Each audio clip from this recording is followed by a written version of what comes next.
I just realized you're loud. Wait, you're not on the phone. How you doing? Good. We need to make it a lot cooler up here. Yes. All right, now we go to the next one, the minutes, August 9th. Can I hear a second? All right, Dave seconded. All those in favor say aye. Aye.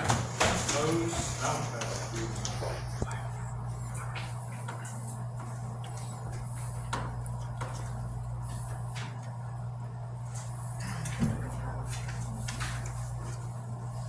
Last one, August 16th. We went into non-public. I'll make a motion to approve. Second. Made seconded, to approve, all those in favor say aye. Aye. Opposed? That passes 3.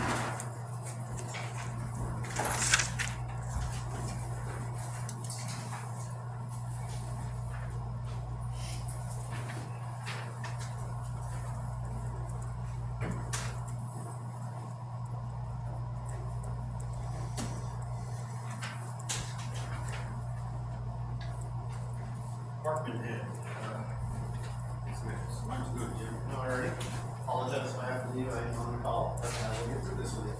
Alright, 2023, as of this printing, which we will not go by, because as of this printing, we actually have 3 more calls. We've had 303 calls to date. Last year, we were at 318.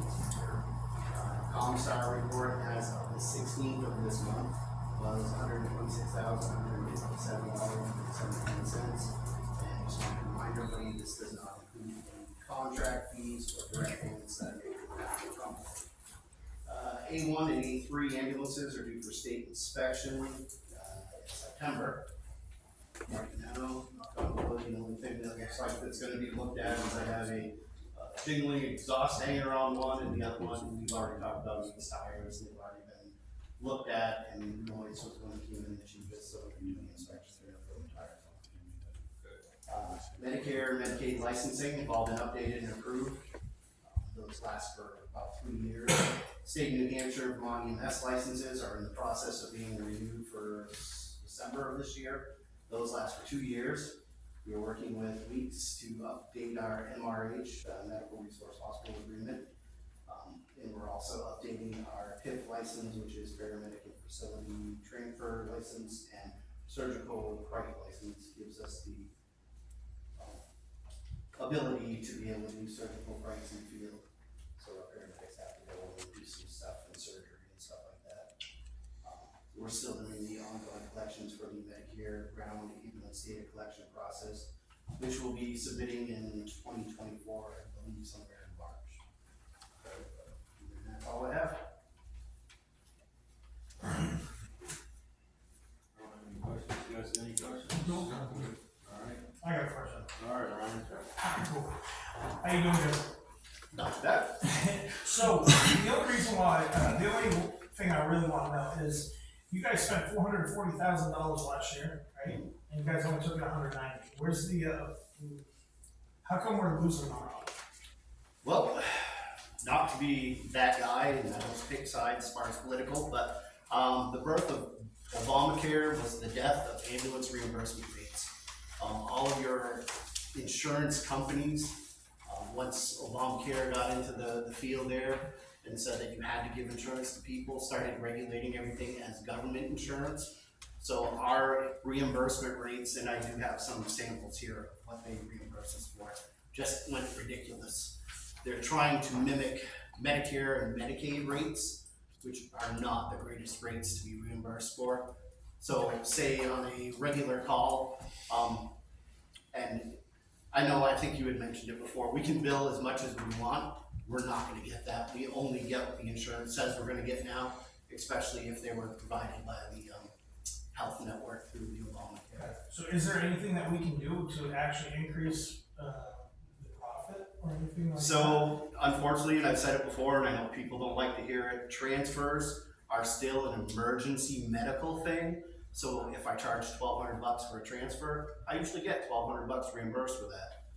If I go and pick you up off the street and charge you $1,200, I'll get anywhere between $280 to $500 for that. So, and then the other thing, some of the things that I had mentioned, Medicare is looking at this because we have banded together with, the National Ambulance Association and have complained about this.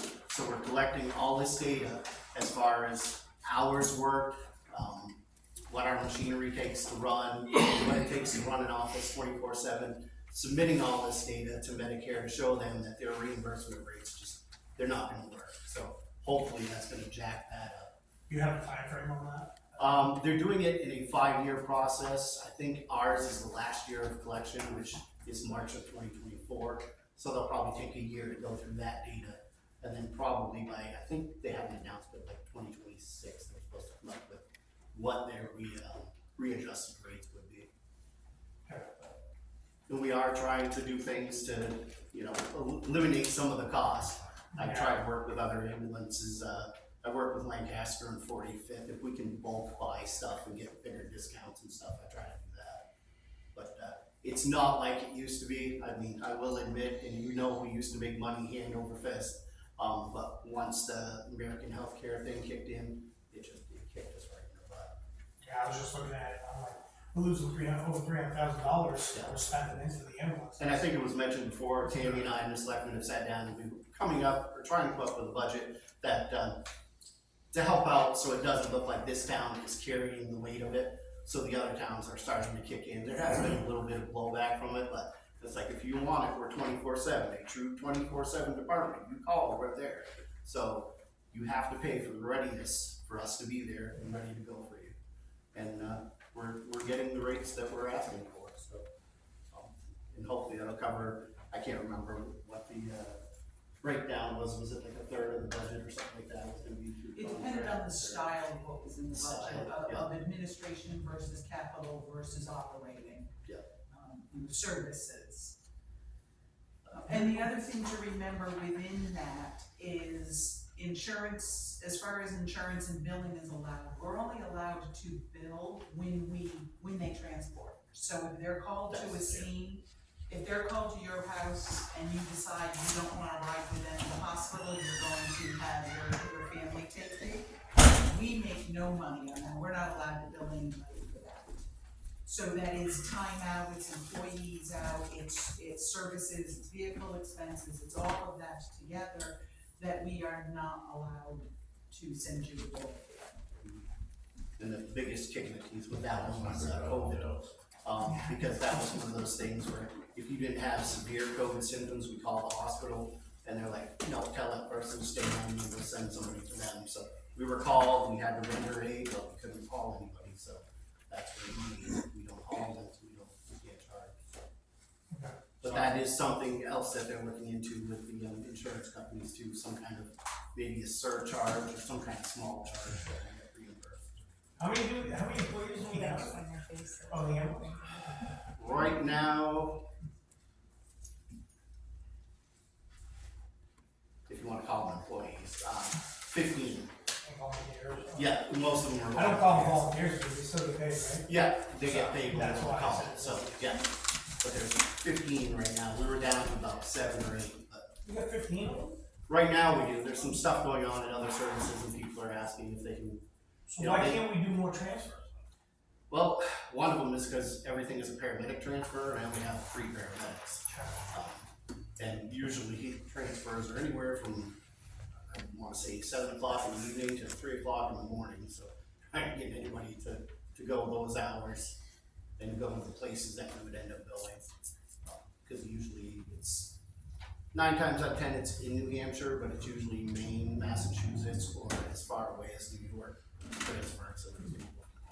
That's what the money is. That's where the money is, yeah. Unfortunately, you gotta have the backup and the people in the ambulances for that stuff. Wear and tear from all those miles too. So we got another question for John over here. Just a quick question, Tim. You know, I pay a lot of money for my health insurance. I know what it covers. Yeah. I go to the doctor and, you know, my insurance never covers all of it. I always get a bill from the doctor. Yeah. So why is it unfeasible or unrealistic to bill the patient for the extra? Because 97% of our people are Medicare, Medicaid, so once they pay, we cannot bill them for any outstanding. Whatever. Is that not a law in the written? You can't, once they're paid It's a for law, Medicaid? yeah, once it's paid for, there is a percent, usually Medicare pays like 80%, you're supposed to do the 20, but a lot of people have like their secondary AARP or something like that. But still, we're talking by the time you're fully reimbursed for an ambulance bill, you're probably getting $600, $700. So how about the ones that aren't in that age bracket where they're under those coverages, do they get billed? The private ones, not private, but the, say the Anthem ones that aren't Medicare, Medicaid, they do get billed, and they will send me a thing. If I send them a bill for, say, $1,250, I'll get a thing, an email saying, you know, you sent us this bill for such and such a patient. Today and today only, we'll give you $800, you write the rest off. But we have a policy here, and I just write in and say that the board did not accept your terms, please pay in full, and they usually pay in full. Sometimes they'll come back with a higher offer and want me to dicker with them, but our policy is, this is the bill, this is what we need to stay running, so please pay it. So, and if not, then we'll ask somebody like you, it's like, okay, you're paying for this insurance, this is your insurance, talk with your company if you're not happy with them not paying our bill. And usually that gets them so they pay it.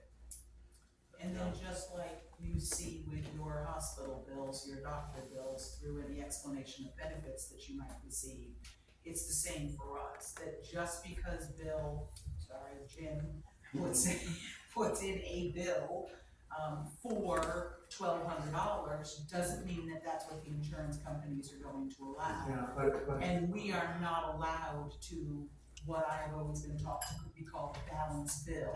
What the insurance company writes off must be written off. We're not allowed to collect what they write off. But it's not written off, the taxpayer isn't paying for it, so. you know. Just I like wish we the pay taxpayers for, would pay my just like bill we too, pay but for that's it at the not how it hospital works. through higher fees, yes. Yeah, it's the world of the medical that desperately needs to be reformed.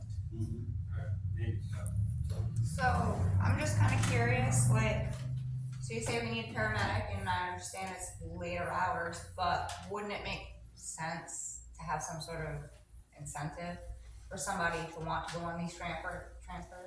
It would Because make even if you're paying them more money so that they'll be available during those times, if you're making exponentially more than that extra wage, then that's kind of something worth considering. Yeah. You get what you pay But for. then, you know, like Brian said, then your, the cost would go up. And then also, the paramedics that I need, I do have interest of people that wanna come here, but I don't have a place for them to stay.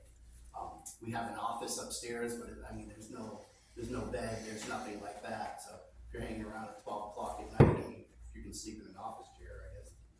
That's the way to go, but most of them, they look, you know, they'll come in, they'll say, hey, I'd like to work for you, where's your bunk rooms, where's your showers? I don't have any of that. So why not rent a 1-bedroom apartment? We've looked into that, and then we're running into the No, serious. problem. Yeah, no, we've talked to, and Jim's talked to, what's the name of the hotel down there? Yeah, we used to offer down home. Yeah, but by the time you run in all the costs and everything, you're not really making any money, you're just throwing more money out to have somebody here to do the transfers. Any questions for Jim? Yes. Yeah, I just had one question. You're saying if you show up and they don't ride in the ambulance, then you don't get paid. If you gave them some type of drugs or medications, do we get reimbursed for the medications? Nothing? Oh, that is messed up. We agree with you. That is messed up. That we have to run. Alright. Any other questions real quick? We'll get Chief back there ready to hand out his report. Evening, everybody. So we met July 17th. Since July 17th, our department has answered 550 calls for service. Out of that 550, 283 were car stops. More on that later. Year to date, we have 805 car stops, and year to date, we have 2,516 calls for service total. In the month or 5 weeks that it's been since July 17th, we've made 15 arrests and opened several new investigations. We're welcoming Officer Amelia Campbell Amelia comes to us, she's a New Hampshire native who spent 7 years with the Washington DC Capitol Police. And she has since relocated to New Hampshire to be closer to her family. But that's where she got her start in law enforcement. So we're delighted to have her aboard. She seems like a really well-qualified candidate, and she's got a lot of drive and ambition. So we'll see where that goes. On Friday night, we had a lot of activity. I got called in around 7:30 in the evening because one of the officers, Brian Jenkins, made a car stop that led to us having solid information that there were drugs located in 2 different residences in town. And so the whole thing ended up resulting in 2 search warrants for 2 different houses. And because there was a really close relationship between the 2 places, and we had a fair amount of intelligence or information that there was probably a fair quantity of evidence at both locations, we had to try to hit them as close to simultaneously as possible. It's me, it's Bill Daisy, it's James Dages, Amelia Campbell, Brian Jenkins, and we were lucky enough, we had reached out to Lancaster and Whitefield and they were unable to assist, but Culver PD sent down one of their officers as well. So with only a few people like that, it's very difficult to hit us, 2 places at once, even though they're fairly close together. It's really difficult to hit 2 places at once like that. So the best we could do is to hit the first place and secure it as quickly as possible, then get over to the second place before evidence got destroyed, and we were successful in all of that. And we didn't make any arrests at the time. Sometimes, especially in a situation like that, it's just preferable that we document everything that we find, take into evidence what is evidence, and photograph it and all of that, and then come back later on with an indictment instead of an arrest or a warrant, and then go with the indictment later. Speaking of indictments, last month, I'm just talking about my guys right now, but we've been doing a lot of work since last November. We've done quite a bit of work, and we're still seeing the results of that. Last month, the Cross County Grand Jury had 14 cases brought before them for indictment. 12 of those were from Groveton, and then there were 2 from other agencies, but Northumberland PD has been keeping up or even surpassing places like Berlin in terms of the number of cases that we're putting in front of the grand jury, and a lot of those are resulting in pleas, which is really, it's been really, really good. I mean, our investigations are going very well, and they're good enough so that when the defense attorney sees the case, he or she very often just advises the defendant to take a plea, because we usually have them pretty well cornered. And that kind of, those kind of results are made possible by proactive officers like Brian Jenkins or James Dages. It's made possible by the expertise of Lieutenant Daisy, who he's got an unparalleled career in this area, in Coos County. He's recognized as an expert in a lot of things, but his forte is criminal investigation, drug warrants, that kind of thing. He's very, very good at that sort of thing. And the dedication of people like Amelia Campbell. She's just starting off. This was her first week last week, and Friday was a very long day. Some of us didn't get back to bed until 5 in the morning. So it's, we're not just sitting around eating donuts and drinking coffee. We are, we do the best we can to do good investigations, grab evidence, grab bad guys, and take them off the street and try to make this town a better place and a safer place to live. The only other thing on my list of things to talk about, I'm sure I'll get reminded about some other things, but we're in the process of getting quotes for the vehicle that the board agreed to lease for us as a cruiser, and outfitting that vehicle. So we're just in the middle of building up quotes so that we can finally make an application for that and go forward with it. Also, I'm looking at Judy Fox in the audience. She and her husband Mike stepped up at the end of the school year last year to volunteer to be crossing guards. And we're only a week away from school, and we're still looking for more crossing guards, either as replacements for Mike and Judy when they decide they don't, it's not convenient for them, or as substitutes also. So if that could get into the minutes and we could get it out to the papers, that'd be super. We're also going to be putting that out in our social media platforms as well. So, anybody got any questions? Amanda. Always me. More so them than you or whoever, but seems how we have such a hard time finding crossing guards. Again, you get what you pay for. If nobody wants to do it, like, give them an incentive, initiative. It's like, what, an hour a day, 2 hours a Why day? don't you do it? Why don't I do it? Yeah. Because I have a child that I actually have to bring back and forth to another school because this district doesn't want to educate him. So I'm not around, otherwise I would. They don't do it. Just saying. I work, but I'm not here. I'm not trained to do it. Yes, back years ago here, not to pick on you guys, but we had a crossing guard here who was patrol people, the cops. Every morning, you'd have a cop on a patrol. Oh, yeah, wait. There you make contact with the children. Children get to recognize you, get to know you. I haven't seen that in 10 years. What seems to be the problem? Can't do it? No, So- I just look at that, we're having trouble finding crossing guards, and here we got all these officers. So a lot of that has to do with the fact that, yeah, okay, we're glad to do school crossings, and we very often jump in and do that when the crossing guards are not available. We don't want to leave our crosswalks or the school crossings unsupervised, because, you know, there's always a chance for a driver to be careless or negligent and so on. So yeah, it is an important thing. At the same time, the town's a little busier than it was back then.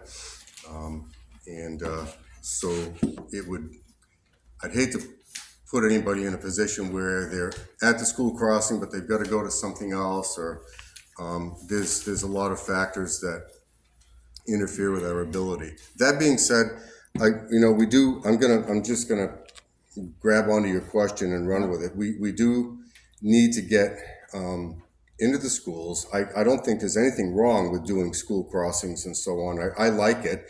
I remember Lloyd Tippett, Chief Tippett was really good. He crossed people for a whole generation. He watched people grow up from, kindergarten all the way up into seniors in high school. He did a really good job with that, and people loved him for it. I envy him for that. And it would be great if we could get back to something like that. So, I mean, we've got to find a way. Somebody also suggested we should be stopping by the pool and the rec department and so on, and chatting it up with people. And that's great. When we have the opportunities, we should be doing that. And we've been a little negligent in that. I'm not going to hold back. It's not like I can deny it.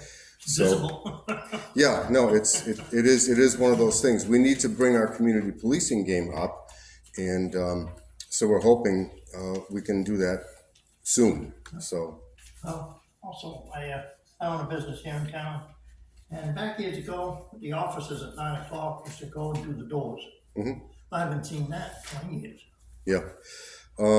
I've done that as recently, it's been a while for me, but I've done that as recently as, was it 18 or 19? 2018 or 2019. I remember working into the evening with a younger officer, and it was just the two of us. It was just two people. He was really good about doing the doors. I'd go out and do it with him. We do check businesses when we're out there. We don't necessarily get out and shake the locks and so on, but we do check, and we have a protocol for doing that. So we're out there doing quite a bit all at once. Those basic things, but at least people will recognize you out there, Yep. No, thanks for the suggestion. Appreciate it. Ryan? How many employees do you guys have right now? I'm sorry. How many employees do you guys have? Full-time. Full-time, we have 4 full-time, which is, You say 4? yeah, 4 full-time certified officers, which is the first time since I've been here, it's been 6 years, that I've been trying to get a full house of certified officers. I've had 4 full-time people before, but they weren't all certified. Now they're all certified, so it's the first time we've had that. So it's 4 plus me, and then we have 6, 7 part-time people. And they're part-time, and they're all certified officers with other departments. And we try to get them in as often as we can. You know, but again, this is not their bread and butter. Part-time means part-time, so it'd be great to get them in. And I know that having Amelia, Officer Campbell, in with us is going to improve our hours of coverage. We're not going to be 24/7, but it's certainly going to improve our hours of coverage. And as soon as it's practicable, I'd like to put in a program where we have people on call to come in and respond to things when we're not actually on duty, but we can be on call. So, long answer to a short question, Ryan. Apologies. No, you're good. So I was just wondering if you had 7 part-time, and I know they work with other departments and stuff, your schedule, can you stagger it a little bit so that way they are covering, like, in the morning? Because I know in the morning, I don't believe anybody's covering, right? Yeah, we have people in as early as 8 o'clock. As the school year starts, we'll have them in for 7 instead. During the summer, once the school crossings are not that big an issue, I've been bringing them in a little around 8 instead. But once we get back into the school year, we're going to start covering at 7, and then people will, you know, and we do have some overlap during the day. Lieutenant Daisy comes in a little later in the day. I've been coming in a little later in the day, and the two of us will frequently work together into the evening hours and so on. Right now we've got one guy who is happy to cover until 2 in the morning, so that's good. So as you know, as our day shift goes away, and then it's usually me and Lieutenant or one of us alone, then the evening guy comes in, and then the next guy goes home, and so we have some staggering in the coverage, which kind of like that. It's nice to have some double coverage, because sometimes you get into something you definitely need 2 people for or more, as we saw Friday night. Amanda, you had a question? Another one? Yeah, for the sake of sounding stupid, so like, I'm sorry? for the sake of sounding stupid, so full-time's like 40 hours a week, like full-time like would be somewhere else, right? So then, do you normally just pair people up? Like, that would be morning and night if you did 2 and 2, wouldn't it? Yeah, we are working our Not like schedule. 24 hours, just. Yeah, so they don't get formally paired up or anything like that. But we usually find ourselves working. I usually find myself working with, say, Officer Ball. Right now, immediately, Officer Campbell is working with him on the day shift. They're paired up because she is doing her orientation. That'll be a few weeks. Once she gets her feet on the ground, she'll be running her own shift, and that, like I said, should increase our coverage. And then, yeah, you know, normally it's prior to Officer Campbell arriving. You know, Rick usually comes in, he's the early guy, then I come in a little later, and then Lieutenant comes in a little later than that, and then maybe somebody comes in the evening, or maybe we work into the evening, so. So, having someone in for 7, would it be realistic to put someone with like at least elementary? I mean, I understand it sucks up by the high school, but those are at least older kids. If we're short-staffed on crossing guards, would it make sense for whoever's coming in at 7 to try doing crossing? Because like that's how Lloyd used to do it, even all growing up. If he had a call, okay, he had to do the call. Somebody would step in, but. So, yeah, if we can, you know,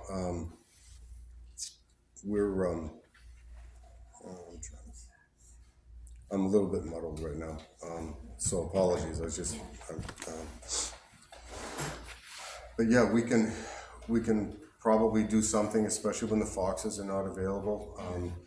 You know, we've got 3 different school crossings. There's one that is a lower priority than the other ones, usually because parents walking across with the kids. It's not so bad as, and the top priority is the elementary school crossing. Right. So. And it kind of helped get you guys out there, so. No, yeah, I get it. Kids know who you are. There's a lot of advantages to it. So. All right. Kathy. Hi, Kathy Bishop. I have a couple little issues, and one of them is, I don't know, do you know where Aggie Hall used to have his business? At the Garage right here. It's at the bottom of the hill. Oh, right. if you come down and you stop at the stop sign on Cumberland, and if they got a big truck there, you can't see if anyone's coming, can't. Now, Addie was always told he couldn't do that. But, and I'm not saying it's constant, but maybe they need to be made aware that I can't see. Yeah. I have this whole way When out. they're backed next- up to the garage. Yeah. And once in a while, not all the time either, but coming down Beer Street, one of them likes to park on the road. Well, that's not very good if you got one coming this way and one coming this way. Okay. A All right. lot I mean, of just- times, like, They just, I think, just need to be aware. Okay. no, but it's the first house on the right, like Yep, if we're going yep. home, yeah, no, I mean, literally, I've almost been taken out a few Mhm. people up. It's a lot lately. It's an issue. All right, no, we'll check it out, thank you. All right. Any more questions for Chief? Judy? Up at the high school. Yep. Is there any way that we can keep parents from parking in front of the school where it says no parking? They do it every morning, well, more in the afternoon than in the morning. So parking and getting out and going in to the school for 10, 15, 20 minutes is in fact a violation. Right. When they're parking just in there, stopping in there, the kids get out and then they go, that's not technically a violation. Dropping off passengers, picking up passengers. Because they are parking there at, say, 2:15, 2:20. The kids don't come out till 2:40. I've Okay, done that before. So, We need some, no, seriously, I have, I don't do it often, but there is literally nowhere to park around that time, most of the time. Sometimes you can down by like the old Emerson's, right, but, when you're a crossing guard and you're stepping Right. off from that school, and it's they not safe. cannot always see you. yeah, so that's a safety issue for you all. It Okay. is, but from And the for the other kids. perspective, there's gotta be And for the somewhere kids. to pick your kids up. Yeah, it's But it is unsafe and I, It's an unfortunate situation around the high school. Is like zero parking. It probably was not an issue back in the day when nobody had a car or very few vehicles, but now it's like, the kids have cars and all the teachers obviously, and so, yep, things are changing, but we'll get the day shift to watch that and see what we can do. All right. Anything else for Chief? Move on. You guys all set? Yep. All right. So, requested agenda. Hey, Peter, can I speak to you for 1 second, in brief? I just want to bring it up here. Okay, you don't know anything? I'm not there. All right. Well, let's move on to your section, administrative business. Alright, so you have the first one. Yeah, review, discussion, decision, annual road total requests. We have, looks like 4 of them. Brompton Athletics, fall sports, Kelly Brown's put in for, 9/2, so it's coming up September 2nd, at 8 AM to 2 PM, rain date is Sunday, 9/3 at noon. Trying to find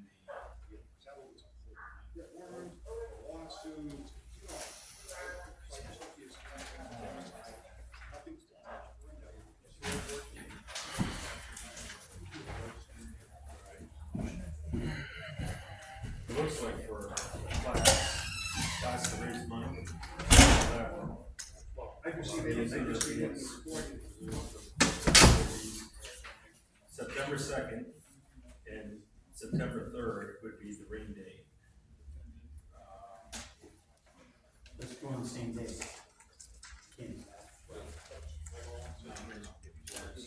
This person's gonna do it wants to do it Saturday, September 2nd. And if it rains, then the rain date would be Sunday, September 3rd. For the first one? For the first Oh, one. okay. Yeah. See the attached letters on the front. Oh, I thought you were on that for long. Okay, I get it now. Hang on. Let me just go through these here. All of these are for basically for the school. One is they want to do one for the Brompton Athletics fall sports. Kelly Brown is orchestrating that. She looks like she's a sophomore. And that is just for that Grafton Athletics fall sports. Do it Sundays, Saturday, to the second. I don't know who's the athletic director. Kelly Brown. Well, all right then. Hey, when school starts, I might get to notice it, because I just put in for substitute teaching, so, you know. And I'm not doing crossing guard. Oh my God. I'll get there for when they open the doors and Poor kids. I'll knock on. So just go down through the order. Alright, You don't so have to go senior in. class wants to do one Saturday, the 23rd of September, with a rain date of Saturday, the 14th. National Honor Society wants. Whoa. Yeah. That Back that up. There you again, you wanna write it down. But they wanna do it the 23rd, but the rain date's 10/14. That makes more sense. Yeah, that makes more sense. Can I say 10? No. That's it. You said September. Did I tell you all the sun got to me down there? Isn't it glorious? Yeah. It sucks here.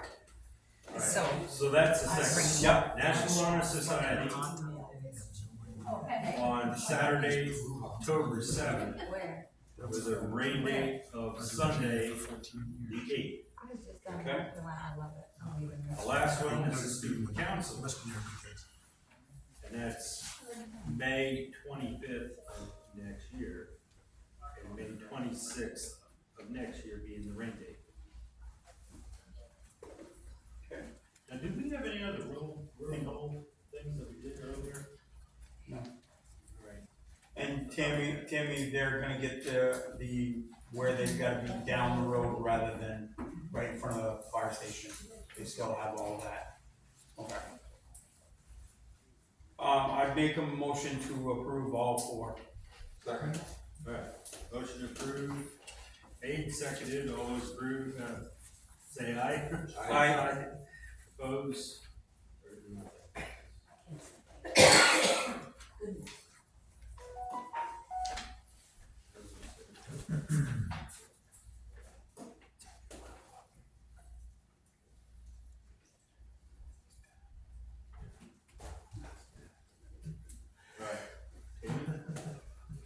Alright, so, we had discussed that I was going to go to the Guildhall Selectmen's meeting to speak with them about the backflow device for our water system. I did ask to be put on their agenda, they informed me that's not the agenda that I need to be on. I need to be on the water commissioner's agenda, which is meeting later this week, and I'm in on that agenda. Alright, so I will still be attending that, it's not something that was missed, but it is something that. You know I was gonna bring that one up. What? You know I was gonna bring that up. That's why I'm specifically looking at you. So it is still on my agenda, it's just a couple of days out now. Was a letter ever sent to them about, hey, you know, you guys gotta take care of this, or? No, because as we discussed, at the last meeting, our lawyer said, please don't do that till after I sit down and talk with them, then we can write a letter. What was his date on sitting down and talking with him? Or you sitting down and talking with him? And that was gonna be what I had originally thought would be their selectmen's meeting, which is only once a month. And then that town said, no, it's not them who have control of those funds and that decision, it's the water commissioners, so that's the meeting they're going to later this week. You need some company? If you so wish to Some join support? Yes, you can be our little ears. I don't mind going. Alright. You got something else? I thought I put it in with my stuff, but I don't see it. Do you have in your stack the ampersand? There should be 3 copies of the ampersand flit. The only thing that has changed on that, ampersand did look at it, and ampersand made one very minor change to it, which is, there is a statement that talks about the selectmen acting, and if it's not here, I'll just ask you, No, you I can don't sign have it in my office. But the only minor change that ampersand requested is, in the section where it says that the selectmen can take action if ampersand doesn't provide any paperwork, the board can take action. They have simply requested that we put in acting reasonably. So they just want you guys to go up and I was Jeez, okay come with on. acting reasonably being added to that sentence. Otherwise, they were perfectly fine with what we presented them. So who defines acting reasonably? Them or us? I would say us. I mean, if they owe us money, then we I'd don't. agree with that then. So yes, if you guys could just stop in the town office during the week and sign that. I have 3 copies, they're all 3 the same, I'd like you to sign all 3. Okay.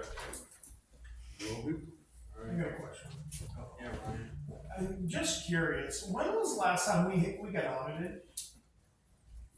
The town got audited?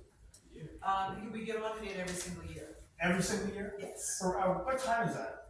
Around the year? The auditors normally come out during the summer, and then they will wrap that up during the fall for the most part.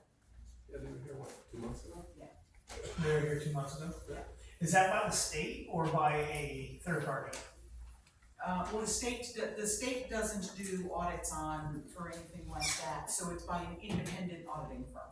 I get audited by the state, DMV gets audited by the state, and by the record and election. There are some individual departments that only small sections of the town. Just do their audit. own, right?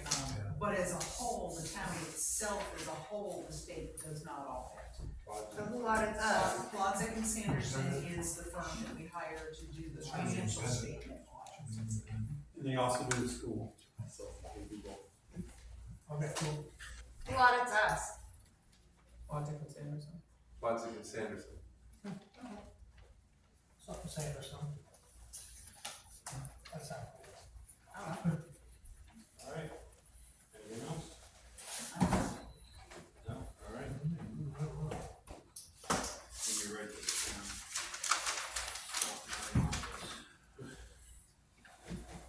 I almost missed a meeting tonight, believe it or not. What's the difference? Wife's home. I'm just saying. All right, so applications, permits, warrants. We got building permits first, so we got 5 of them. Maybe. Plus one snuck in.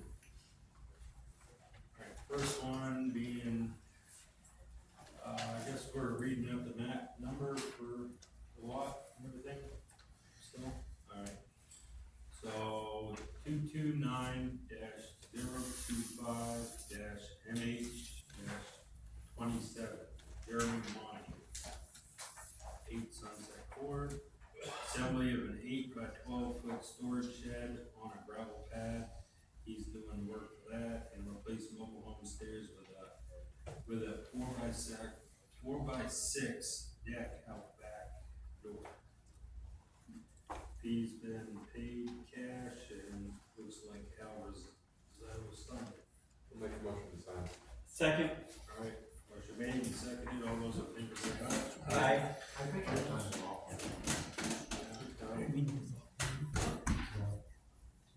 Pass 3-0.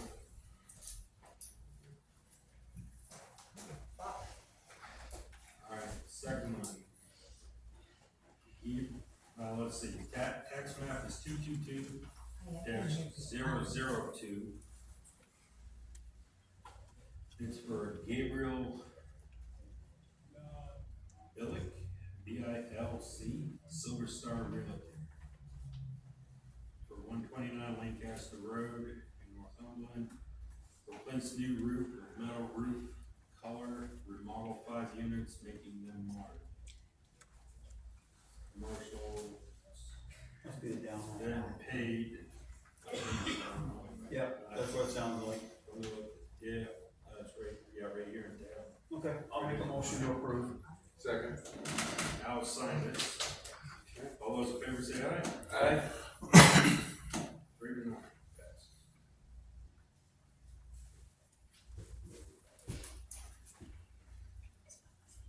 Next one, tax map 107-163. Keith Young, 21 Eames Street, putting up a 10 by 16 shed over a slab, on a slab. Will be at least 10 feet from side and 15 feet from back. Lot was just surveyed a few years ago, and pins are easy to locate. Residential high, Al signed it, 10, is that what it is for the, Al? The setback? 10, yeah, setback. And then we're doing, 10? yeah, that's for that, zoning section, yeah. Yeah, all right. For some reason I thought it was 1550, but, so, motion, he's been paid, check. I'll make the motion. I'll second. Made and seconded, to approve, all those in favor say aye. Aye. Opposed, 3 to 0.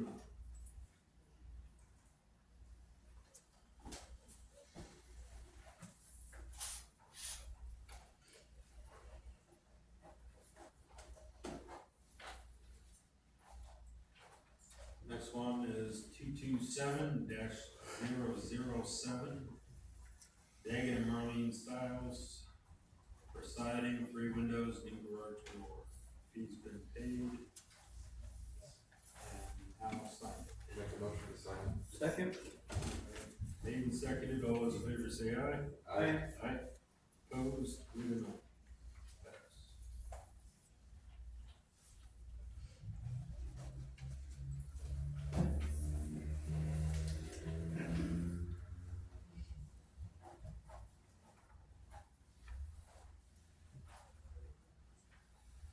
Next one, tax map 104-096. Again, it's Gabriel Bilk, I guess. Anybody know how to pronounce his name correctly? Bilk. Never even heard of them.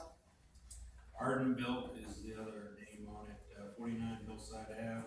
Obtained permits and approvals to hook up the utilities such as water and sewer for the above property. Reggie has already sent it out, Reggie is good with it. Okay. That'd be the new house they built on the other side. Okay. And Al signed it. Okay, I'll make a motion to approve. Second. All right, all those in favor say aye. Aye. Opposed?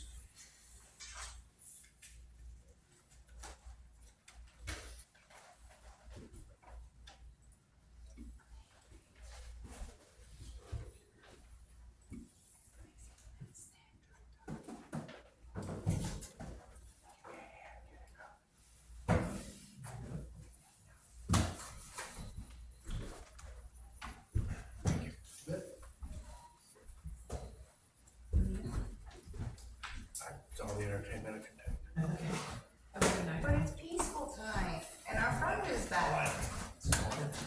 The next one, looks like a parade permit application for the homecoming on September 22nd, 1900 at 7 p.m.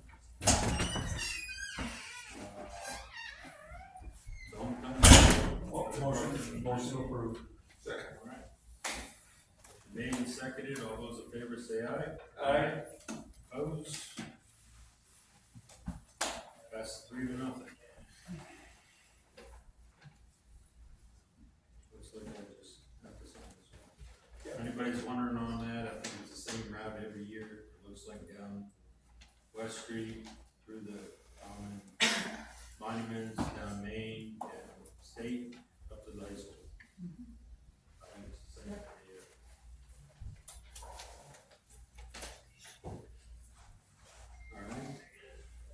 Alright. That's it for my stack, except, public comments. Any public comments? Yeah.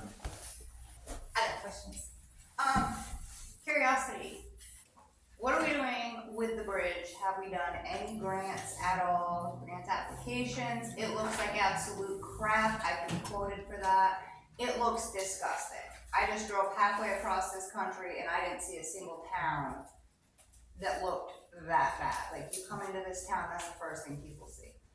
So we do still have a grant application that is active with the state on it, we're still on their list. We're low on their list because we don't currently have matching funds for that grant.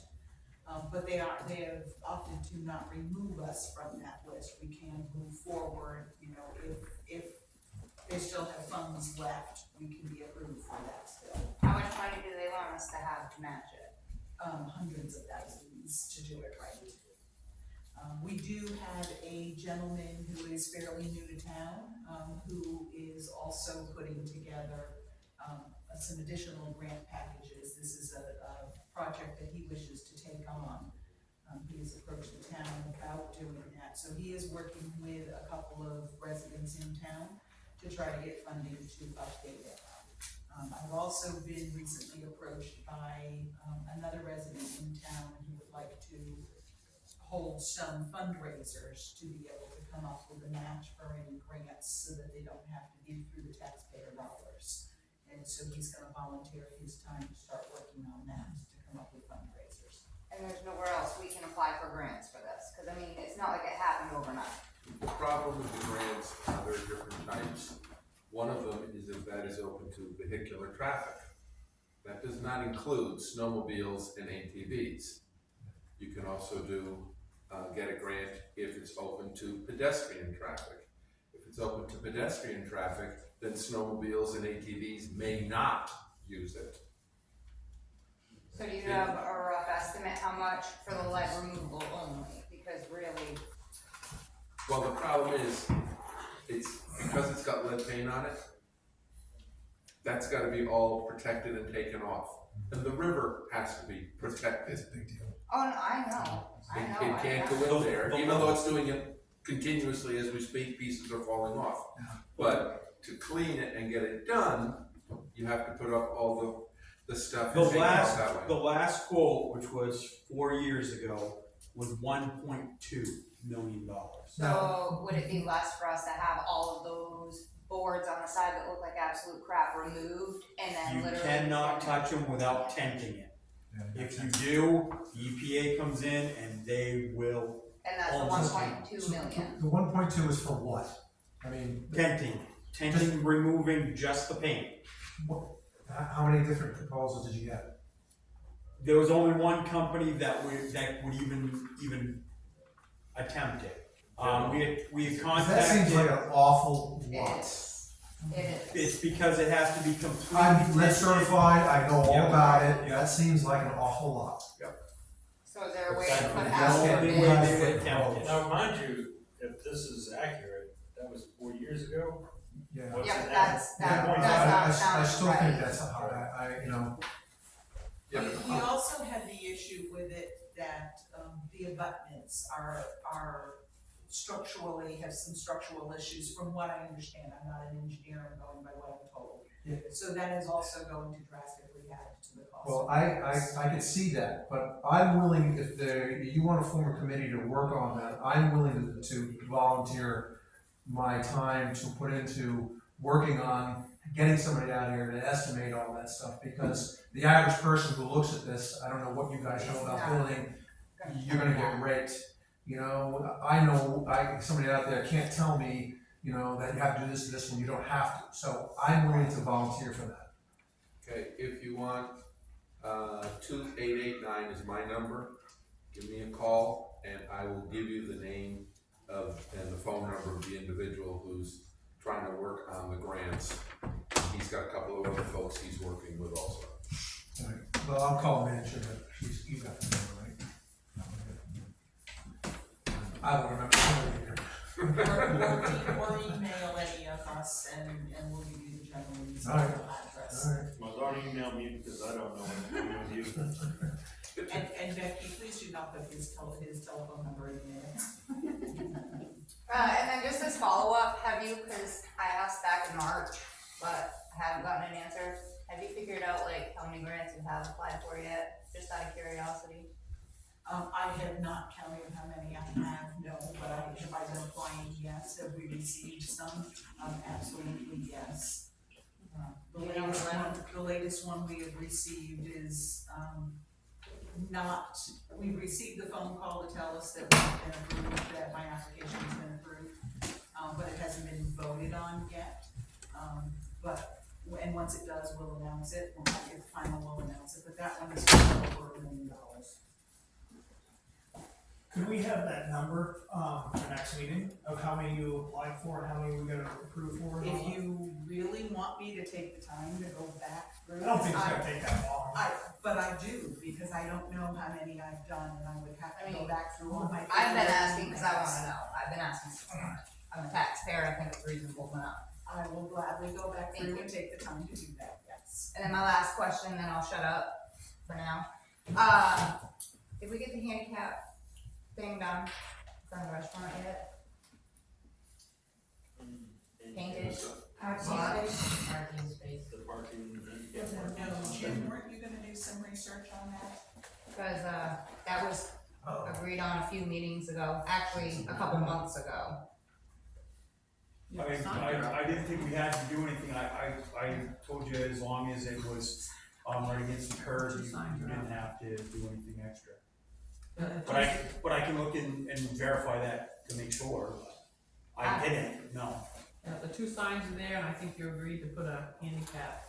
And to paint it or something so that it's more. I will get the thing from you. Yeah. I have a contact there, so it's easy. Yeah, I mean, if so, then it's town guys, change this. I will. Yeah. I'm asking, I don't know my answer. Alright, Kathy, Do we have a replacement for Becky yet? Or possible replacement for Becky? we have interviewed some people.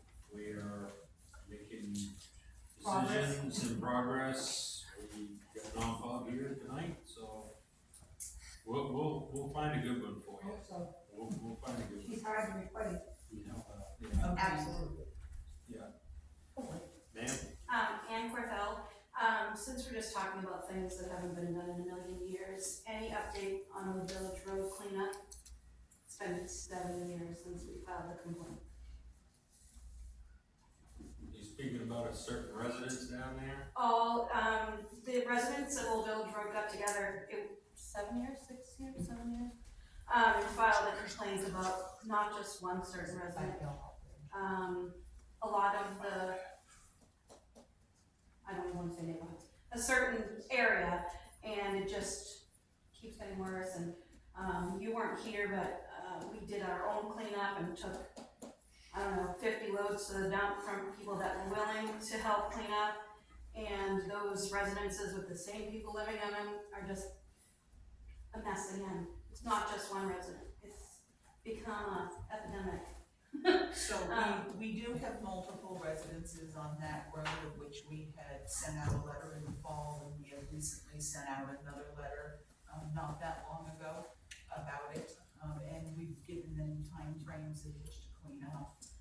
One of the offenders has reached out to me, one of the ones, I won't word offender, one of the ones we've sent a letter to, has reached out to me, and has stated that he hopes to have his cleaned up by the end of September. And we're still willing, we have a trailer, we have a truck, anybody that needs help, we are more than happy to bring to the dump, the days the dump's open. It's just, it's an eyesore, and I know she was talking about driving into town, the first thing you see is the bridge, but anybody knows, driving into town when the trees are falling, the first thing you see is that mess along the street. And it's just a shame, because it's beautiful and the river's there, and just curious. I know that letters have gone out in the past, and they talked about doing I think it was Mario at the time, doing ticketing and different things for people that just leave washing machines in their front yard or cars, or there was a problem with people peeing outside of a business, but that's not a problem anymore, thank goodness. But it's not getting better, it's getting worse. And anybody, I know Pete drives down the road every day, and Pete, you see it. So it's just questions. So we do have, one resident there that we have gone to court over with. And unfortunately, the court sided with the resident, not with town. So we do walk a thin line with that particular person. And this is a new court case or the old one? This is the old one. Okay. But we are reminded of that case when we bring things up. Understand. So we do walk a thin line with that particular resident. And I know there were issues with the right of way, which has now been blocked again, so, we're more than happy to help, like, I have other residents in the street that are also more than happy to help. If somebody needs help bringing a couch to the dump, we'll drive down next to the tree, stop growing out of it, to bring it to the dump, so. If you're good with it, I will recontact that person who reached out to me and say that you're willing to Yes, assist. absolutely. What right of way is the what? The one that is beside, if you're at the old basketball court, you look straight across the street, Reggie knows what it is. There's one that Goes parks to- their vehicle.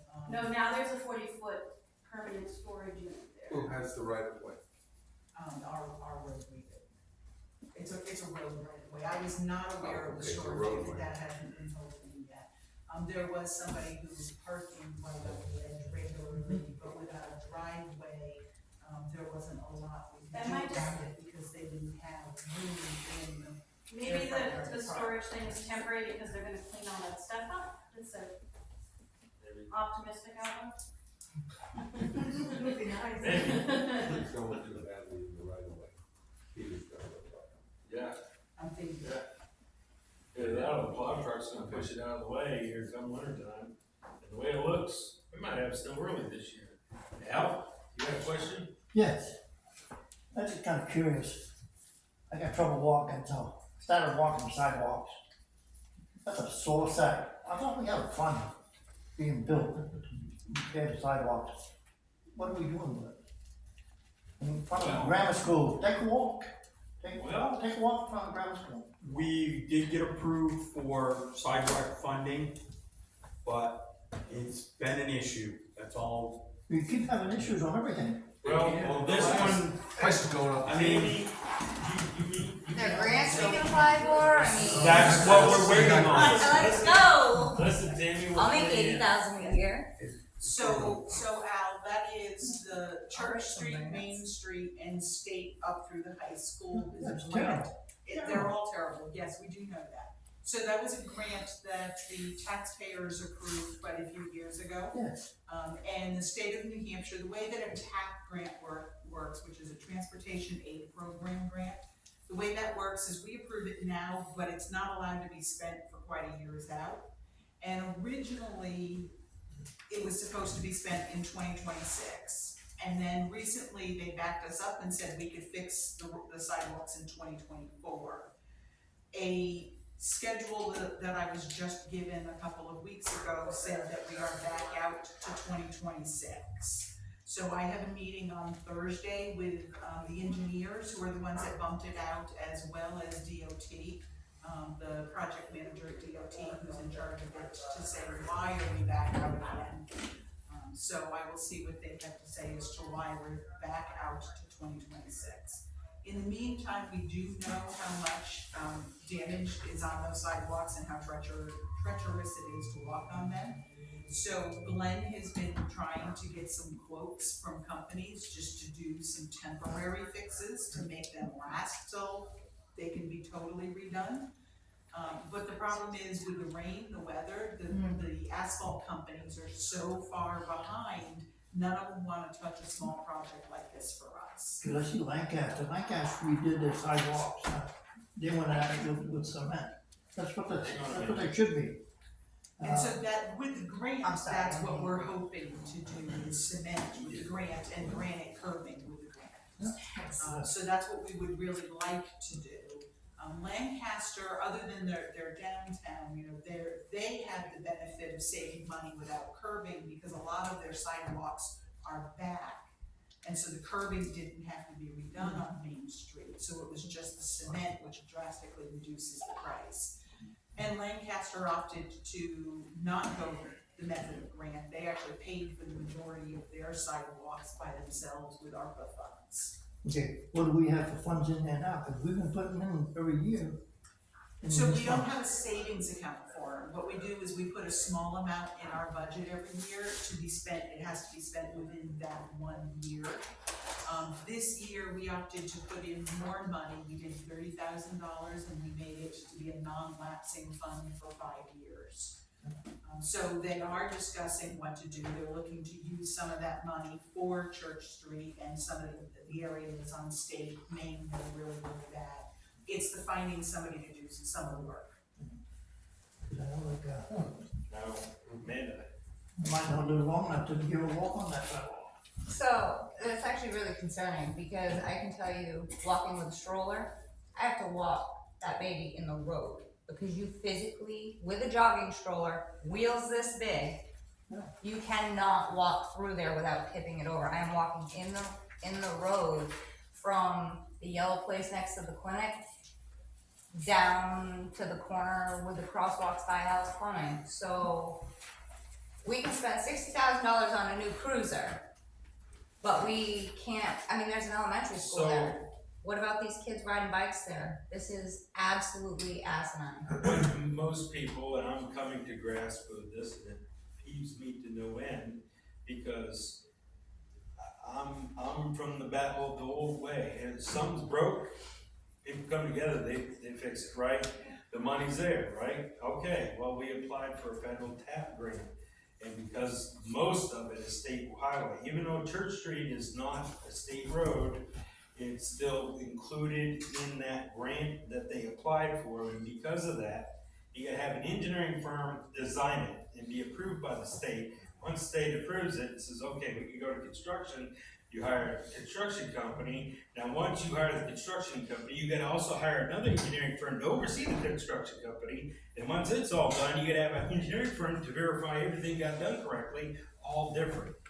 I mean, for the So, sake in of other words, sounding you know how it takes ignorant, like 20 years to build a federal building? Well, when it could only That's the take point. two, that's the one.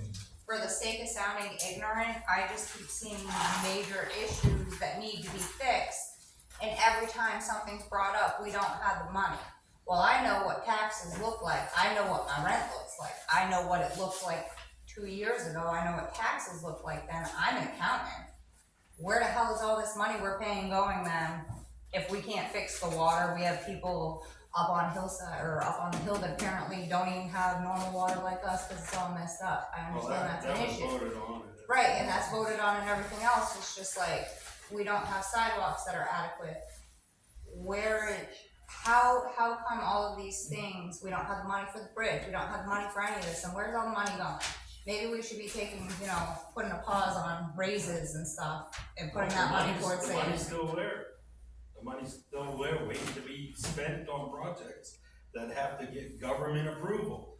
It's But the money's always being red spent tape. every single year, we're not saving money. This is just, it's mind blowing. If it's in a CRF and a matching for a grant, then it's there. This is one of the downsides of going after some particular grant money. So all grants come with contingencies. Sometimes those contingencies are costly. Sometimes those contingencies are unrealistic in time spans. The town voted at an annual meeting to do these sidewalks via this particular grant, so now we're living within their contingencies on this grant. Well, and it's which may be obviously waiting not until working. 2026. It's obviously not working. It's just like, does anybody have pride? Am I the only person that's embarrassed as hell to tell somebody I live here? I just drove to North Carolina for a month to visit somebody because I didn't want them seeing where I live. Dead honest truth. It is embarrassing. Where's our pride? Like, come on, this is disgusting. The gentleman back there, Ryan, and you. Alright. I'm Eric. We're talking about the sidewalks, right? We have 1-ton trucks. Why can't we take a few 1-ton trucks, go to the pavement plant? We have a DPW, spread some friggin' asphalt over it. It's a temporary fix. We can tamp it down with a friggin' hand tamper. The town can rent a friggin' roller and take care of it. It's gonna be 2 years. Do we have to wait for a kid to get hurt? Do we have to wait for an elderly person to walk down that street, fall in the hole, break their leg? This is my town, this is his town, it's our town. We need to take care of this stuff. Waiting 2 years so that somebody can get hurt is ridiculous. We need to do something in the short term, right? Why can't this board make an emergency declaration saying that we're gonna take a couple $1,000, buy hot top, direct the DPW to get out there with some rakes, spread it out, tamp it down, and call it good for 2 years? This is beyond ridiculous. I'm not trying to be a dink. I'm not being a dink, but this is ridiculous. We're talking Everywhere, but years. at least that's right by the elementary school, like. Well, Ryan, My turn. anything different? I just wanna point out, it took you guys 2 meetings to get a new cruiser like that. I gotta understand where he's coming from. Why can't we, you have to spend that money within a year, right? You said when Mr. Beeland, thank you, mentioned it, you said that you had to spend that money in the account within a year, right? Regularly, this year we did 5 years. Yeah. Okay, I thought he said In one. the past, it's been 1 year each, yes. Okay. This year, we did 5 years, so that money didn't have to just lapse at the end of every year. I'm just saying, why, And then the sidewalk repair is what, 30,000 you said? This year. So, yes, and if you recall, if anybody was here at the last meeting, I suggested we would go down there with this backhoe, pull up the truck, especially Church Street, because it's our road, not the state, we dig it up and put gravel in it. I mean, a ton of gravel is gonna be $350, $400 And I do believe, for truck. Jim, you pointed out that doesn't match the ADA standards, so we cannot do gravel. See, right now, the way the sidewalks are, even though they're in bad shape, as long as we don't touch them, we're not uncompliant. The minute we touch them and we do any improvements, they have to be up to ADA compliant. And if you don't, then they come in and they, even they're in rough shape, they're not being touched, so we don't fall out of that law. If that money is paid for with the grant money, if it's paid for out of town money, I don't know if that's true, is it? It still is. ADA compliant is ADA compliant. Yeah, but if you're taking town money and you're doing it with town money, you're not using that grant, so No, it's not ADA no, compliant. it's not part of the grant. It's ADA as the Americans with Disability Act. Well, that's the grants, that. Yes, we have to go by everything. Level, everything has to be compliant It's with not them. compliant now. But we haven't touched it. That's the difference. It's considered a But you're not making, you're not allowed to do a certain amount of percentage rehab to it in order, As before long that as comes it's in. up to their compliant. Wait a minute, you don't understand my question. Are you allowed to do a certain percentage of renovation to it before those codes, requirements come into effect? No, anything you touch has to be ADA compliant. What do you do with the potholes? Go with ADA